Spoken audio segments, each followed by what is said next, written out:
Whenever you want to introduce a new technology to an organization, you have to have a strong business case to show to the people who control the budget.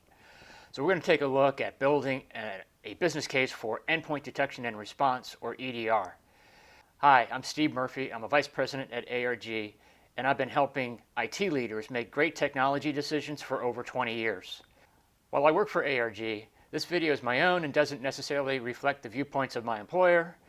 With that qualification out of the way, let's take a look at how we build a business case for something like Endpoint Detection and Response. As an outline, we're going to take a look at what EDR is. We're going to do a very quick review on that, and then we're going to build a per event cost model using employee costs. Then we're going to take a look at what we're not including, because there are a lot of things that aren't included in a per employee cost model that you might want to include in your overall business case. And then we're going to take a look at what EDR costs, and ultimately we're going to calculate an ROI and really impress your financial peers when you present a strong ROI business case for the organization to move forward with this new technology. Now, I've done a video on what EDR is. I'll link to that here, but as a quick review, EDR is the next generation of endpoint protection.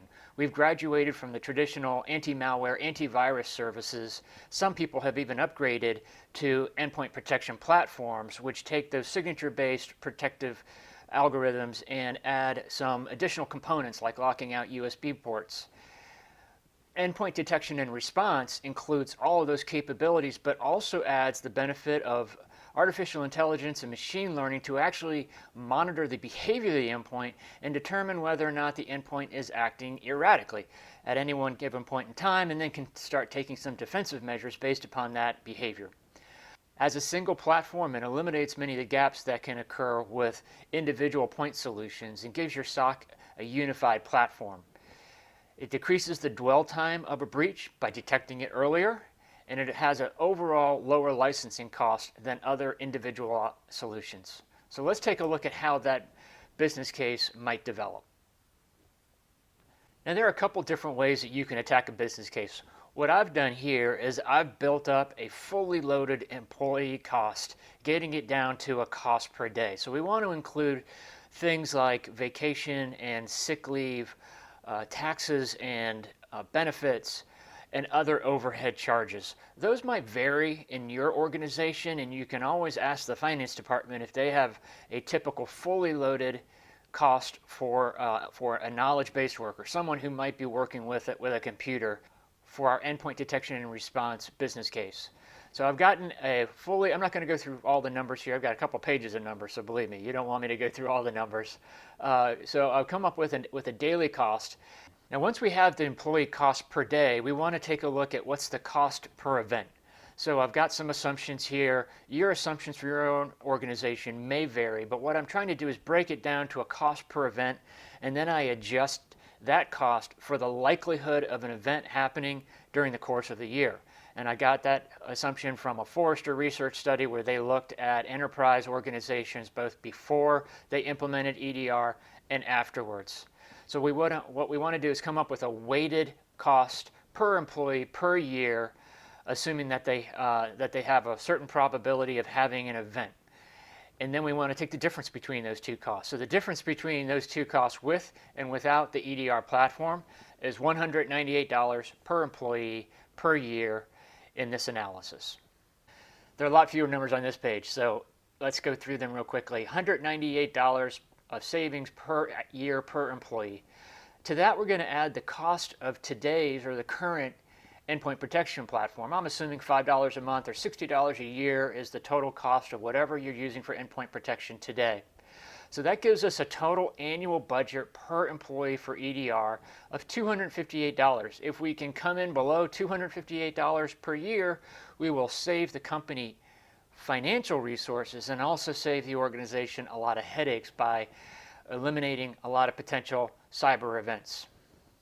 Before we take our $258 budget and figure out what EDR costs and then run an ROI calculation on those net savings, we want to pause for a moment and take a look at what we're not including. You may want to include some of these elements in your business case because they may be significant. So a couple of things. Lost information. We're not assuming any information is lost in this example. Hopefully the EDR solution that we're putting in place will protect you from losing information, and we can't quantify the information loss that you may have. You might have some historical information from your own organization to use as an assumption there. Compromised equipment. A lot of organizations won't want to reuse endpoints that have been compromised. There are deep, persistent threats that are really hard to get rid of, short of completely re-imaging the machine, and re-imaging the machine may cost more than the actual machine is worth, especially when we're talking about end-user devices. An impact of a server breach, of course, could have far-reaching costs associated with it within the organization. So we're just talking about worker endpoints here, end user computers. Server calculations will be completely different. And then there are legal and regulatory impacts potentially, customer impacts, workflow impacts, and the management distraction that's involved in dealing with a larger number of events. So all in all, the real cost of a cyber breach might be much larger. So what we're doing here is very, very conservative. But let's take a look at how we finish out this business case. We figured out what an EDR solution will save the organization, but now we have to figure out what that EDR solution will actually cost. I'm going to make some assumptions here. There are about a half a dozen good EDR platforms that we represent within our organization. I'd be happy to talk with you about. The average cost of those EDR platforms, about $8 a month per employee or per endpoint. We always recommend to our clients that they consider a managed service. The amount of time and energy that you save by offloading the initial triage, the eyes on glass time, and so forth from a managed service provider, we think is very well worth it. And so we make that recommendation to our clients, and it generally costs about $1 a month or $12 a year. So we get to an annual cost of about $108 per employee for an EDR solution, less the $258 that we've decided was our savings or our budget, getting to a net benefit to the company from a cost perspective of about $133 per year per employee by implementing EDR. As an ROI, you have to be a little careful when you calculate the ROI. A traditional ROI calculation takes the total savings, the $258 that we calculated, minus the cost, the $108 that we've calculated, and then takes that difference and divides it by the cost again. So when we do that, we come up with an ROI of 123%.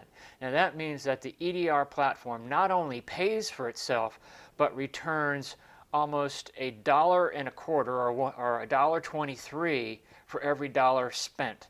So it is self-subsidizing and returns more than its cost, more than its original cost back to the organization. That's a very strong ROI and one that will get the attention of your finance people.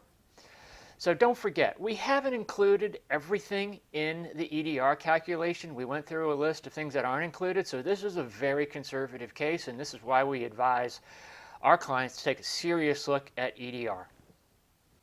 My firm represents, as I said, about a half dozen different EDR platforms. We'd be happy to talk to you about it. There's no cost to work with my company, so be very happy to have a conversation. I'm going to put my email address in the notes for this video. Feel free to reach out to me.